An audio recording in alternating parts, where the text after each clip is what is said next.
다니엘 2장 24절에서 45절 말씀 가지고 오늘 은혜를 나누겠습니다. 지난주 말씀에서는 느부갓네살의 꿈을 알려주지도 못하는 바벨론의 거짓 신들의 지혜자들과 다니엘에게 환상으로 느부갓네살의 꿈을 알려주신 하나님이 대조가 되었습니다. 세상의 모든 신들은 다 가짜이며 하나님만이 참신이라는 것이었습니다. 이제 오늘 말씀은 다니엘이 왕의 꿈을 말하고 해석하기 전에 먼저 은밀한 것을 알게 하시는 분이 참신이고 하나님이며 자신은 그 하나님께서 알게 하신 것을 전할 따름이다 라고 왕에게 먼저 말을 합니다. 이것이 정말로 중요합니다. 우리가 함께 기도하거나 믿지 않는 사람을 위해서 기도하거나 어떤 이야기를 할 때도 반드시 우리는 이 말을 해주어야 할 것입니다. 그렇지 않으면 그것이 성취되었을 때도 그 사람은 그것이 하나님의 역사인지 알지 못하게 됩니다. 그 뒤 다니엘은 그 꿈을 해석해 줍니다. 오늘 말씀을 통해서 우리는 어떻게 우리 삶의 바른 길을 알려주시는 하나님 말씀만 따라 살아서 영원히 하나님과 함께 살 준비를 할지 생각해 보도록 하겠습니다. 첫째로 24절에서 30절은 하나님만이 알게 하신다는 내용이 나옵니다. 하나님께서 왕의 꿈을 다니엘에게 보여주시자 24절에서 다니엘은 즉시 아리옥에게 가서 바벨론의 지혜자들을 죽이지 말라고 말을 합니다. 다니엘은 바벨론의 지혜자들이 죽는 것을 막으려고 서두르는 모습입니다. 사실 이 바벨론의 지혜자들은 죽으면 뭐라고 해야 됩니까? 보통은 깨소금 맛이라고 박수를 쳐야 됩니다. 그런데 바벨론은 자신들의 원수이고 이방 사람인 그들이지만 그들의 생명을 소중히 여겨서 그들을 죽이지 말아달라고 하는 다니엘의 마음을 볼 수 있습니다. 자신을 왕 앞으로 인도하면 왕에게 그 해석을 알려드리겠다고 말합니다. 25절은 다니엘의 말을 들은 아리옥이 다니엘을 왕 앞으로 인도하는 모습입니다. 포로로 잡혀온 유다 조선 중에 한 사람을 찾았는데 그가 그 해석을 왕에게 알려준다고 했습니다. 발견했다는 말은요, 아리옥이 크게 기뻐하는 모습을 나타냅니다. 근데 이 꿈을 알아내는데 자신이 큰 기여를 했다는 뜻이 될 수 있습니다. 내가 한 사람을 발견했습니다. 발견한 적 없죠. 오늘 본문에 따르면 다니엘이 찾아가서 얘기한 거죠. 그래서 지혜자들을 자기가 죽이지 않아도 되기 때문에 이 사람은 흥분된 모습을 보입니다. 사실 아리옥은 다니엘을 발견하는데 아무 일도 안 했습니다. 단지 그것을 자신의 공으로 돌리기 위해서 왕에게 자신이 한 사람을 발견해서 찾아왔습니다. 이렇게 말한 것입니다. 오늘날 세상 사람들도 잘된 일은 내 탓, 그죠? 잘못된 일은 남의 탓, 이렇게 돌릴 때가 많습니다. 그러나 믿는 자들은 그래서는 안 된다는 것입니다. 26절에서 느부갓네살은 다니엘에게 자신이 꾼 꿈과 해석을 알게 할 수 있냐고 물었습니다. 27절에서 다니엘은 지혜자나 술객이나 박수나 점쟁이는 왕에게 알려드릴 수 없다라고 했습니다. 이들 모두 바벨론 신을 섬기고 별을 보고 점을 치는 이런 사람들입니다. 네 종류의 지혜자들을 다 나열한 것은 이 네 종류만이 아니라 세상의 어떤 지혜자도 어떤 신의 계시를 받은 사람도 왕에게 알려드릴 수 없다라는 것입니다. 이는 그들이 섬기는 바벨론의 어떤 신도 왕에게 그 꿈을 알려줄 수 없다라고 했습니다. 번역에서는 연결된 것처럼 되어 있지만 원어에서는 이렇게 끊겨져 있습니다. 여기까지 들으면 왕은 낙담을 했을 겁니다. 그러나 28절에서 반전이 나옵니다. 그것은 하늘에 계신 하나님만이 은밀한 것을 나타낼 수 있다고 했습니다. 바벨론의 어떤 신도 할 수 없는 것을 하나님만이 할 수 있다고 하는 것은 하나님만이 참된 신이라는 겁니다. 사람 손으로 만든 신들은 아무것도 아니며 오직 하나님만이 참된 신이라는 것은 다니엘 전체의 주제이기도 합니다. 다니엘의 전체의 주제는 배경은 또한 이방 나라에서 적의 소굴에 있는 소수의 믿음의 사람들이 하나님의 계시를 받고 그들에게 당당히 예언하고 이렇게 승리하는 그런 위로가 되는 말씀이다 하는 것을 항상 생각하면서 이렇게 보시면 좋겠습니다. 그래서 왕이 침상에서 머릿속으로 받은 환상은 이러하다라고 말하며 은밀한 것을 드러내려고 합니다. 그런데 29절을 보면 왕의 꿈의 내용을 드러내기 전에 먼저 왕이 꿈을 꾸기 전 상황을 설명합니다. 왕은 침대에 누워 잠이 들기 전에 장래에 무슨 일이 일어날지 곰곰이 생각했다는 것입니다. 어떻게 알아요, 다니엘이? 다니엘은 그것까지도 알았다는 겁니다. 왕이 꾼 꿈만이 아니라 잠들기 전에 고민했던 일까지도 알고 있다는 겁니다. 누가 알려줍니까? 하나님이 다니엘에게 알려주셨고, 하나님은 왕이 혼자 머릿속으로 생각한 것도 알고 계신다는 뜻입니다. 무슨 생각을 했을까요? 두 가지 설이 있습니다. 왕이 자기가 죽은 이후에 왕 자신은 어떻게 될까라는 생각을 했다라고 할 수 있습니다. 또 하나는 왕이 자신의 왕국의 운명을 생각했을 것이라고 생각합니다. 어떤 게 맞을까요? 문맥을 보면, 꿈의 해몽을 보면 자신이 죽은 뒤 자신의 왕국이 어떻게 될까가 맞는 것 같습니다. 성경을 해석할 때는 전후 문맥을 통해서 해석해야 합니다. 그 생각에 대한 답을 하나님께서 왕의 꿈을 통해 주셨기 때문입니다. 즉 왕이 잠자기 전에 고민하며 생각했던 것에 대한 대답이 바로 꿈에 나온 것입니다.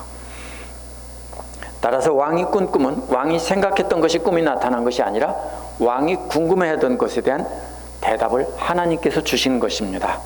30절에서 다니엘은 왕에게 알리는 은밀한 것이 자신의 것이 아니라는 것을 분명히 밝혀둡니다. 자신의 지혜가 모든 사람보다 낫기 때문이 아니라는 것입니다. 그것은 하나님께서 드러내는 것이지 절대로 자신이 지혜가 있어 알게 된 것이 아니라는 것입니다. 왕이 잠들기 전에 자신이 어떻게 될지, 자신의 왕국이 어떻게 될지 고민한 것에 대한 답을 주겠다는 것입니다. 그것을 하나님께서 알게 하셨다는 겁니다. 우리도 여기에서 실수하기가 쉽습니다. 어떻게 합니까? 어떤 일을 알거나 어떤 일을 미리 깨닫거나 하면은 내가 그것을 알았지라고 하기가 쉽습니다. 그것이 성취되어서 큰 일이 이루어졌을 때, 사람들이 박수를 칠 때는 내가 그것을 했다라고 말하기 쉽습니다. 기도해서 어떤 사람 병이 나오면 내가 기도해서 나았다고 하기 쉽습니다. 그거 큰일 날 소리입니다. 내가 기도해서 낫는 거 아닙니다. 내 능력이 아니라 누구의 능력이냐면 하나님의 능력이고 하나님께서 가르쳐 주신 것입니다. 따라서 이것을 하나님께서 가르쳐 주신 것은 다니엘처럼 반드시 하나님께서 알게 하셨고 내 지혜가 아니다라는 것입니다. 여기서 하나님을 알지 못하는 아리옥과 하나님을 믿는 다니엘이 아주 분명하게 대조가 됩니다. 아리옥은 자신이 발견하지도 않은 것을 자기가 발견했다고 왕에게 말해서 뭘 받으려고 했어요? 훈장을 받으려고 했던 겁니다. 믿지 않는 세상 사람들은 모든 공은 자신에게 돌리고 실수는 내 탓이 아니라 저 사람 탓이다 이렇게 떠밉니다. 그러나 다니엘은 자신의 지혜가 바벨론의 다른 지혜자들보다 나아서가 절대로 아니라 자신의 하나님이 알려준 것이다 이렇게 하나님께 영광을 돌렸습니다. 우리 역시 모든 공은 하나님께만 돌리고 하나님께 감사와 찬양만 돌려야 한다는 것이 오늘 다니엘에서 배워야 되는 말씀입니다. 32절에서 45절은 하나님의 나라만 영원할 것이다 라는 말씀입니다. 31절에서 35절은 다니엘이 왕에게 그 꿈을 말해줍니다. 원어를 보면 31절에서 33절은 왕이 본 형상을 묘사한 것입니다. 31절은 왕은 보면서 계속 보고 있었습니다. 이렇게 되어 있습니다. 히브리 사람들이 강조하는 말입니다. 같은 말을 두 번 반복합니다. 보면서 계속 보고 있었습니다. 그것은 크고 특별히 찬란한 빛이 났는데 그것이 왕 앞에 있었다는 것입니다.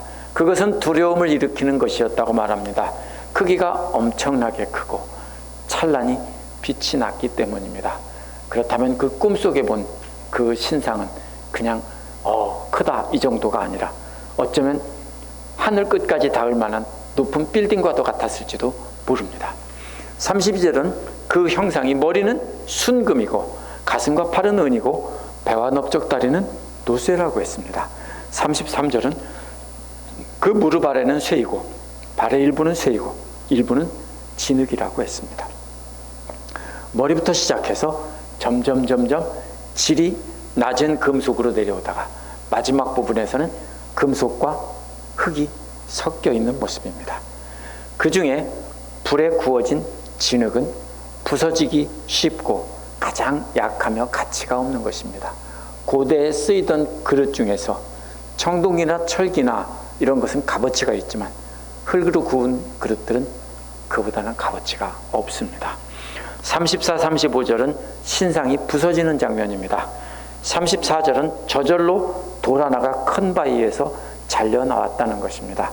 고대의 건물들을 짓는 사람들은 돌들을 사람들이 도구를 써서 그 돌산을 벽돌 모양으로 떼어냈습니다. 그게 조그맣게 떼는 게 아니고요, 아주 집채만큼 크게 뗍니다. 어떻게 뗐는지는 몰라요. 이집트의 피라미드 같은 것도 그렇게 돌을 떼어서 운반해서 만든 것입니다. 그런데 이 돌은 사람들이 바위 산에서 떼어나지도 않았는데 저절로 떨어져 나와서 그 쇠와 진흙으로 된 그 신상에 가장 약한 발을 쳤다는 겁니다. 급속했죠. 전체가 만약에 금속이라면 별 효과가 없었겠지만 이것은 바른 흙과 바로 쇠로 되어 있기 때문에 가장 약한 발을 쳤습니다. 그러자 금속으로 만들어진 윗부분은 그냥 무너져 내리면서 아주 높은 저 하늘 꼭대기에 있었기 때문에 땅바닥에 떨어지면서 모두 가루가 났습니다. 그 모습은 마치 여름 타작마당의 겨처럼 작은 조각으로 다 흩어져서 바람에 싹 날아가 버렸다는 겁니다. 꿈에서 본 것입니다. 이게 얼마나 참 대단한 광경입니까? 그것이 이스라엘 사람들이 여름에 밀을 거두었을 때 밀을 타작하는 마당입니다. 지푸라기가 많겠죠. 그럼 지중해에서 불어오는 강한 바람이 다 날려보내고 아무것도 남지 않는 장면입니다. 우리를 위협하는 세상의 모든 영광들이 마치 그와 같다는 겁니다. 지금은 우리를 위협하고 굉장히 위협적이고 굉장해 보이지만 때가 되면 박살이 날 것인데 흔적도 없이 사라지고 가루도 없이 사라지고 깨끗한 마당만 남는다는 것입니다. 그러나 그 형상을 친 돌은 큰 산이 되어 온 땅에 가득 찼다는 겁니다. 그게 치고 나서 커졌는지 아니면 원래 컸는지 그거는 잘 모르겠습니다.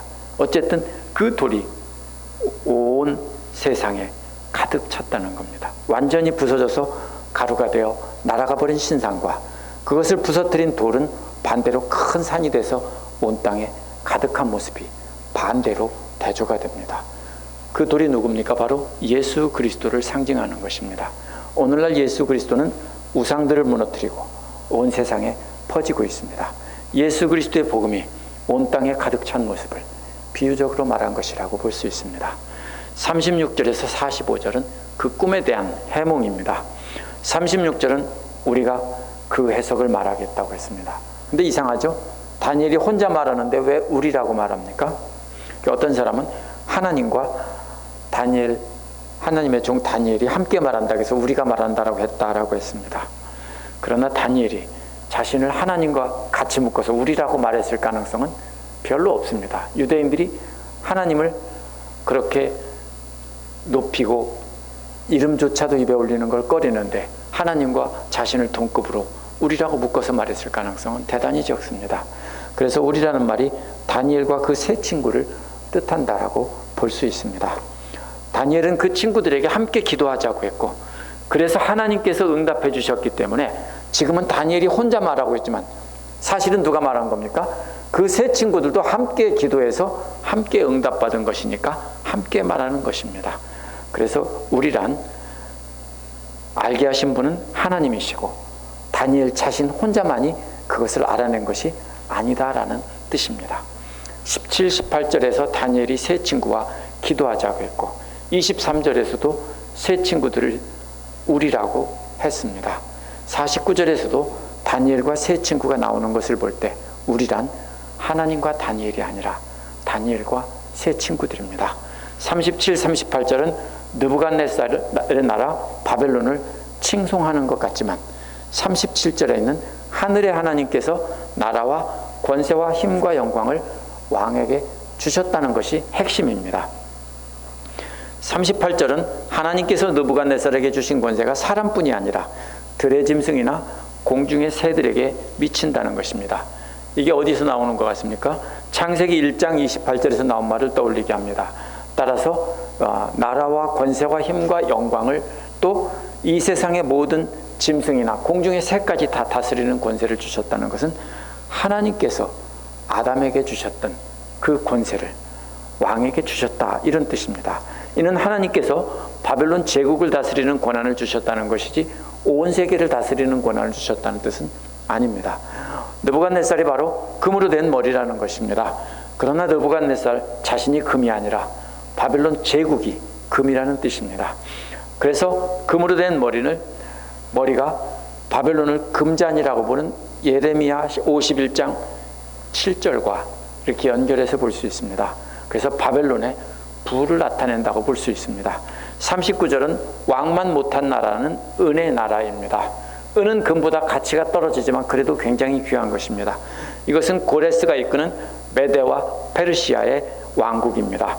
그 뒤에 일어날 노쇠로 된 셋째 나라는 역사적으로 볼 때 알렉산더가 이끈 그리스 제국입니다. 셋째 나라는 온 땅을 다스린다고 했습니다. 알렉산더의 그리스 제국은 당시에 가장 광범위한 땅을 인도까지 갖고 이 유럽을 점령하고 이렇게 했기 때문입니다. 아프리카까지. 이렇게 해서 알렉산더의 제국은 아프리카, 유럽, 아시아까지 이렇게 됐던 것입니다. 40절의 넷째 나라는 쇠처럼 강하다고 했습니다. 쇠가 모든 것을 으깨고 박살난다고 했습니다. 그 당시에 가장 강한 금속은 철입니다. 쇠입니다. 철을 가진 민족이 전쟁에서 승리하는 것입니다. 그렇죠.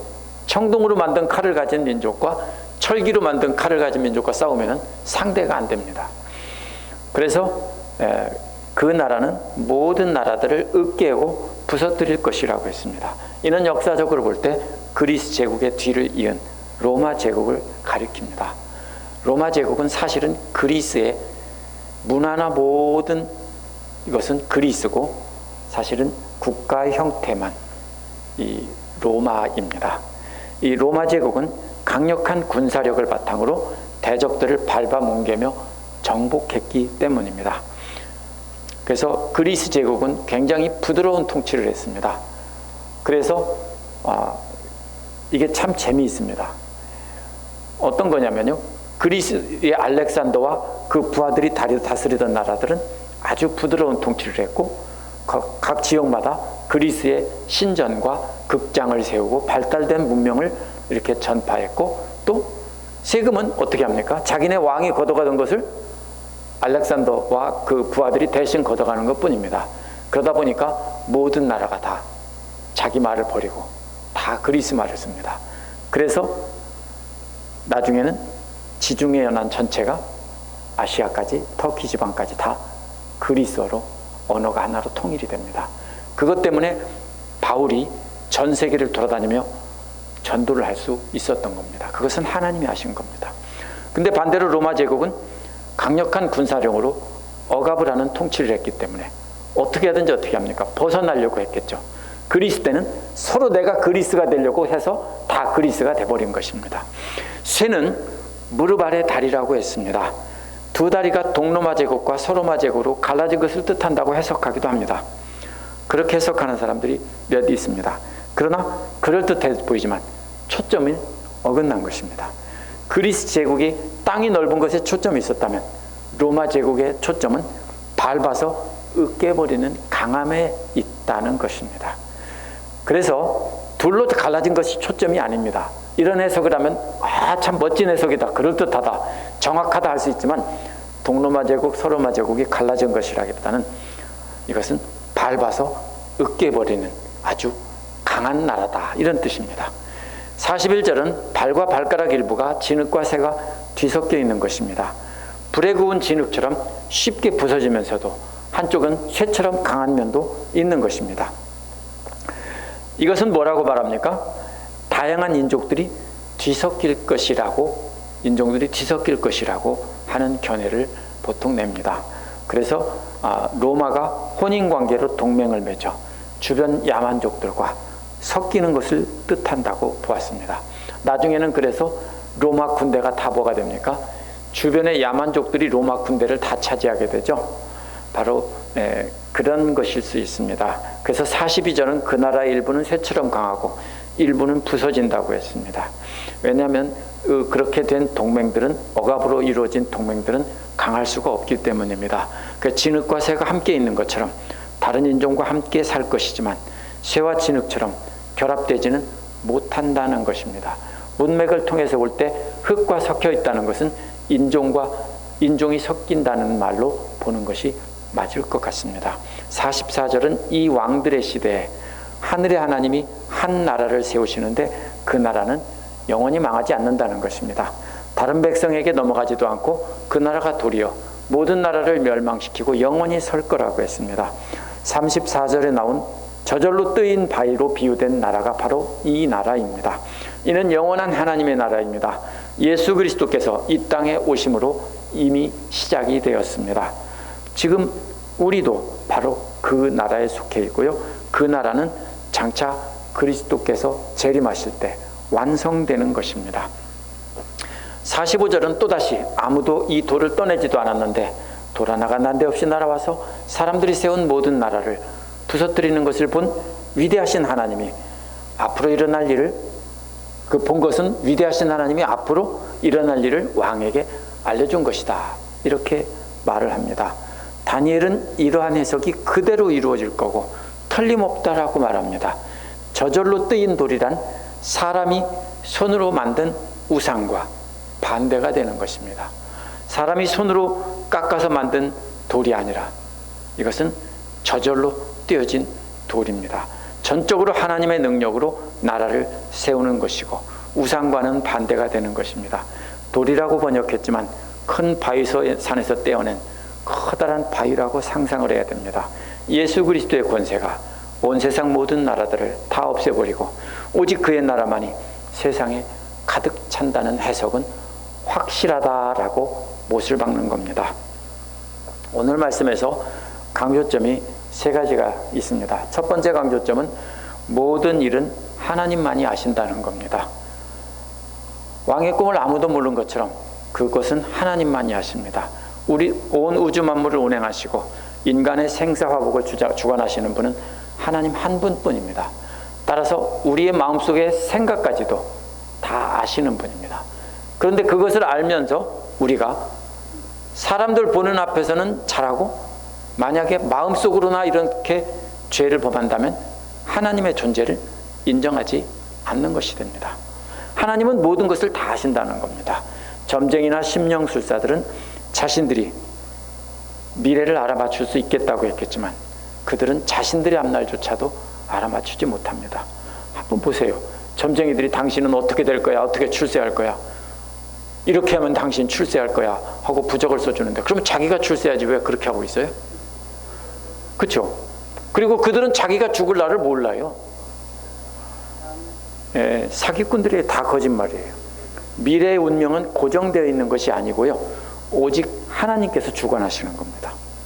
하나님께서 모든 것을 쥐고 계시고 하나님의 뜻에 따라 행하는 겁니다.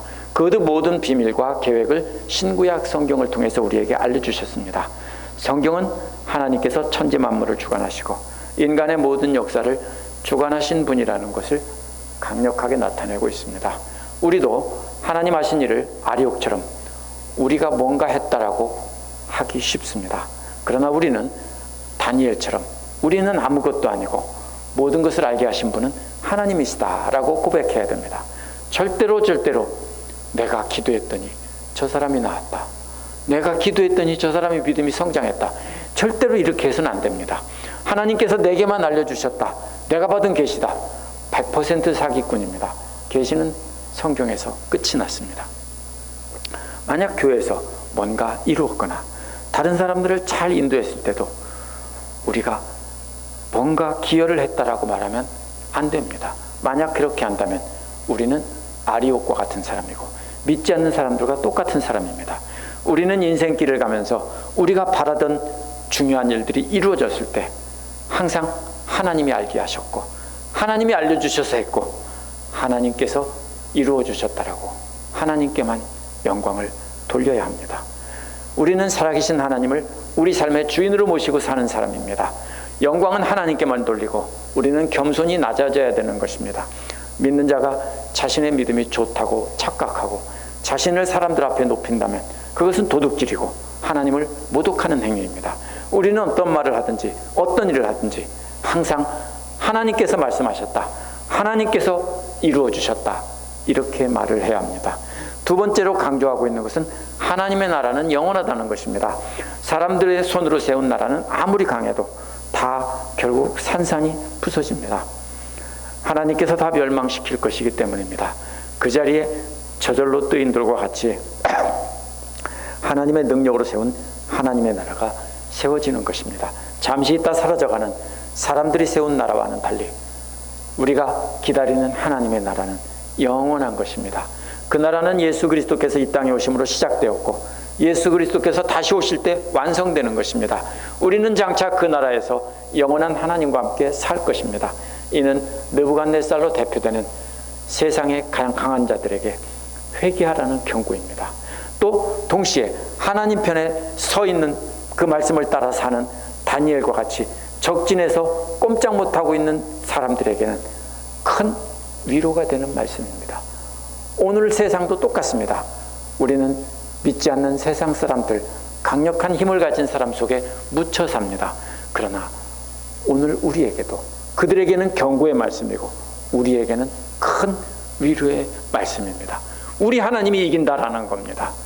그러므로 우리는 어떠한 놀라운 일을 알아냈다고 해도 다 하나님께서 주관하시고 하나님께서 인도하신다는 것을 잊으면 안 됩니다. 어떤 경우에도 우리는 어떤 일을 해냈다고 생각하면 우리는 스스로 우상이 되어서 하나님의 자리에 앉는 것입니다. 그렇게 되면 우리도 산산이 부서지고 가루가 되어 흩어질 사라질 존재가 되는 것입니다. 3개라고 했는데 2개네요. 죄송합니다. 지금 우리를 대적하는 세상 권세들이 강해 보이지만 그것들은 모두 흔적도 없이 사라질 것이라는 말씀이 우리에게 오늘 큰 위로를 주는 말씀입니다. 오직 하나님만이 영원한 존재입니다. 그러한 영원한 소망을 가지고 이 땅에서 모든 어려움을 이겨내고 하나님께서 가르쳐 주시는 말씀으로 그 길을 따라가도록 해야 됩니다. 지금 이 시간 힘들게 오셨겠지만 돌아갈 때는 다니엘처럼 하나님께서 나와 함께 하시는구나 라는 걸 깨닫고 위로 가운데 기쁨 가운데 돌아가시기를 간절히 바랍니다. 기도하겠습니다.